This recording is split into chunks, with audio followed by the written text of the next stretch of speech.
अंतर्राष्ट्रीय क्रिकेट में 287 मैचों और 765 विकेट लेने के बाद दिग्गज ऑफ स्पिनर रविचंद्रन अश्विन ने तीनों प्रारूप को अलविदा कह दिया है।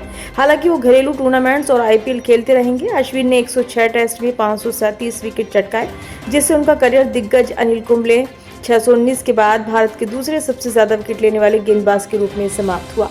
अश्विन के संन्यास की घोषणा स्टार बल्लेबाज विराट कोहली सहित कई खिलाड़ियों के लिए चौंकाने वाली रही, जबकि भारतीय कप्तान रोहित शर्मा को ऑस्ट्रेलिया में मौजूदा सीरीज शुरू होने से पहले इस फैसले की जानकारी थी। हालांकि अश्विन के अचानक संन्यास के फैसले के बाद निकट भविष्य में इस तरह की और घोषणाएं देखने को मिल सकती हैं। क्रिकबज़ की एक रिपोर्ट के मुताबिक भारतीय टीम के एक अगले साल बदलाव के दौर में प्रवेश करने की उम्मीद है। अगले साल जून में लॉर्ड्स में विश्व टेस्ट चैंपियनशिप यानी कि WTC फाइनल के बाद टीम इंडिया से कई और सीनियर खिलाड़ी संन्यास लेते दिख सकते हैं। हालांकि तब तक इंतजार खिलाड़ी तभी करेंगे अगर भारत में पहुंचता है। अगर भारतीय टीम फाइनल में नहीं पहुंचती है तो उससे पहले भी कई खिलाड़ियों के संन्यास के फैसले आ सकते हैं। रिपोर्ट के मुताबिक ये फैसला कितना योजनाबद्ध है या कितना अपनी इच्छा के अनुसार ही बताना मुश्किल है, लेकिन भारतीय टीम के जल्द ही बदलाव से गुजरने की उम्मीद है।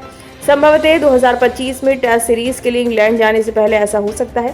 पहले की तरह ही इसका श्रेय या वजह ऑस्ट्रेलिया में टेस्ट सीरीज को ही दिया जाएगा। पिछले कुछ वर्षों में ऑस्ट्रेलिया के दौरे ने कई भारतीय क्रिकेटरों के करियर को समाप्त करने में अहम भूमिका निभाई है। रिपोर्ट में ये भी कहा गया है कि 2025 भारतीय क्रिकेट में संन्यास का वर्ष हो सकता है, ठीक उसी तरह जैसे 2008 में सौरव गांगुली और अनिल कुंबले ने इसी सीरीज के बाद संन्यास लिया था। इसके मुताबिक ये संभावना नहीं है कि कोई भी खुले तौर पर स्वीकार करेगा कि ये किसी के कहने पर किया गया है, लेकिन अश्विन की घोषणा 2008 की तरह संन्यास की एक सीरीज की शुरुआत हो सकती है। 2008 में कई वरिष्ठ खिलाड़ियों ने अंतर्राष्ट्रीय क्रिकेट से अचानक संन्यास ले लिया था। इसे प्रत्यक्ष या अप्रत्यक्ष रूप से एक संकेत माना जा रहा है और बदलाव के लिए मंच माना जा रहा है। हालांकि ये स्पष्ट नहीं है कि अगर भारत विश्व टेस्ट चैंपियनशिप फाइनल में पहुंचने में विफल रहता है तो क्या संन्यास की घोषणाएं ऑस्ट्रेलिया के खिलाफ चल रही सीरीज के बाद आएंगी या फिर कुछ समय बाद।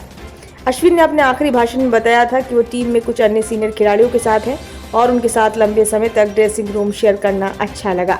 इनमें विराट कोहली, रोहित शर्मा और रविंद्र जडेजा जैसे खिलाड़ी शामिल हैं। ब्यूरो रिपोर्ट, नई दिल्ली।